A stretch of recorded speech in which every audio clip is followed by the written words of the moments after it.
Hey there, friends. Welcome back to episode 7 of Who the Heck Did I Marry? So, on the last episode, we were talking about my birthday, how he had given me a ring as a gift, saying it was kind of a promise ring, a commitment ring, that this was going to be, this relationship was going to be what he focused on. He wanted us to be exclusive.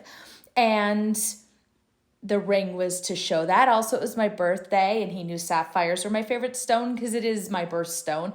So that's why I got the ring.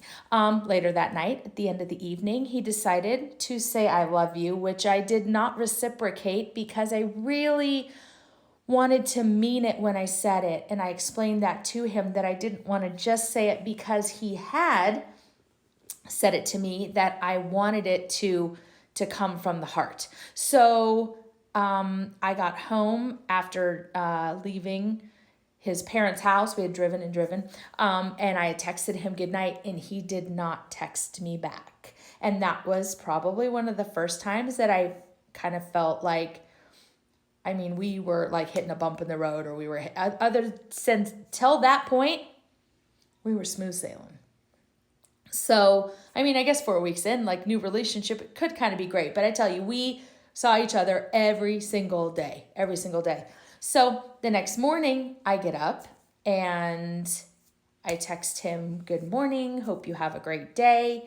And a lot slower response than normal. He definitely was at work by the time he texted me back and said, hope you have a good day too. And then I said, we're still on for tonight, right? Because we had plans to go out with other friends to Scottsdale. I believe, I'm guessing that was like Friday. But anyways, we had plans to go to Scottsdale that night. And he said, yes, we're still on. You're coming over after work. I said, yes, we'll drive together. Okay, great. So all of that is still on. So now things seem to be rolling and we're okay. So we get to his house.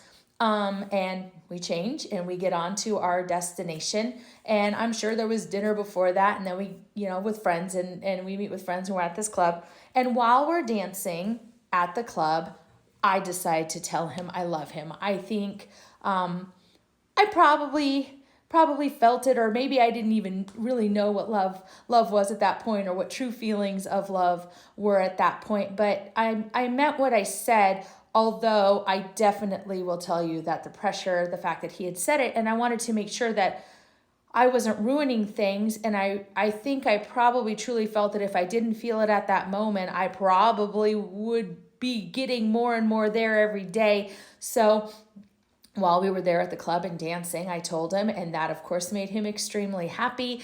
And then things were going great. So we're at the end of the night, we are walking out of the club, and he says to me, I need to talk to you about a situation that's going to be happening this week. And I said, okay. So we get into the car and we start driving home, and Scottsdale to where his parents lived was a good haul. So probably, I'm going to guess, about a 45-minute to an hour drive.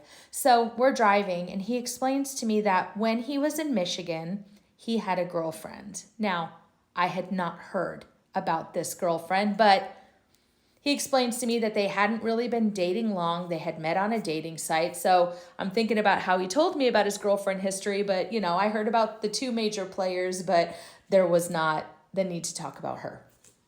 So, Michigan girlfriend, apparently they had been dating pretty steadily until he made the decision to move to Arizona.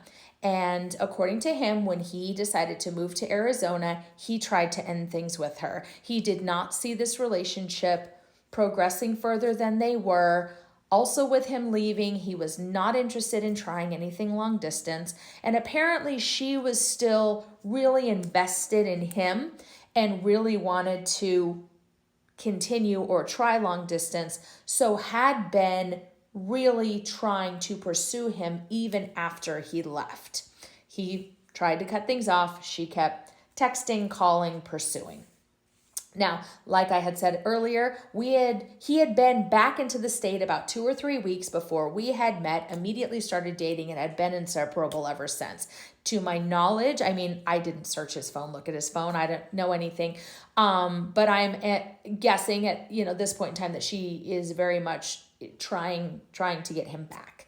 And she wanted to get him back so aggressively that she bought a plane ticket or a round trip ticket to come visit him for a week. She was going to be flying out whatever day and staying about a week. And it was over a weekend. So maybe it was like a Wednesday to Wednesday, but it was going to be a whole week. There was only one weekend in between.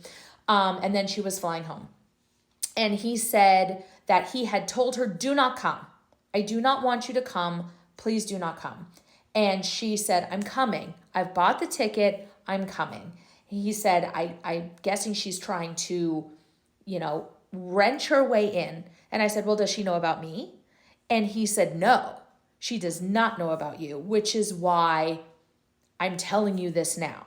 So I've been trying to get her to not come for the last weeks since we've been dating, and she won't listen to me. And if I were to say, well, there's a girl, then she will blame you as the reason that I'm not interested, and then still think she can find a way to get in.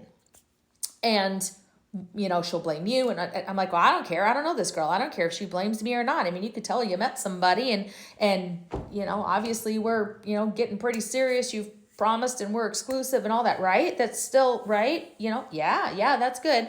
Okay, good.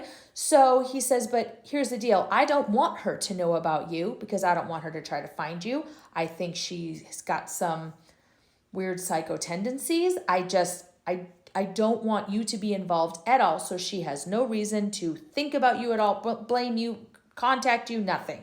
And I'm like, okay, so what are you going to do? And I said, well, why don't you tell her I'm not picking you up. I mean, how is she getting here? She's going to fly into town and then she's supposed to stay here. She thinks she's staying here at my parents' house the whole time. I said, well, tell her no. Tell her no, it's not going to happen. And he's like, well, what am I supposed to do? Just leave her at the airport? I can't just leave her at the airport. She knows nobody here. What is she just going to wander the streets, find a hotel? And I was like, I don't know. Tell her no.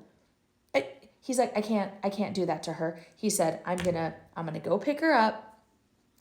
I'm gonna make it very clear in the time that she's here. Now, I mean, we're gonna do things because she's here.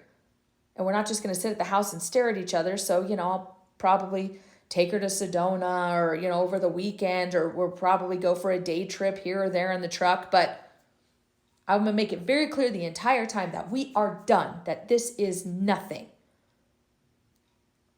But I need you to be okay with it. I don't know how to be okay with that. And I was like, you're still going to talk to me, right? You're still going to and he's like, well, as little as I can, but I need to ask you, you cannot text me. You cannot call me because you don't know where we are or what's going on. And I'm also sitting here thinking, your parents are allowing her to come and stay here? Like, how is that going to work? And he's like, oh, I'm going to sleep on the couch in Dad's office and she's going to sleep here in my room. Oh, okay.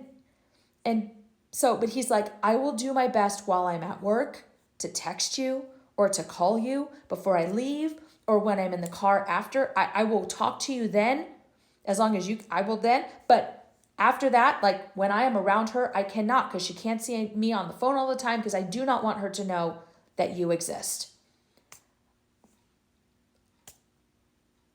This really freaks me out. This really bothers me. I'm 100% honest with him about how this goes. And I was like, you need to make sure that I know this entire week that I am your number one, that I am important, even though you're doing this. I respect the fact that you want to be a good dude and good guy and not leave her at the airport, but this makes me very uncomfortable. And I'll tell you how the week went on the next episode.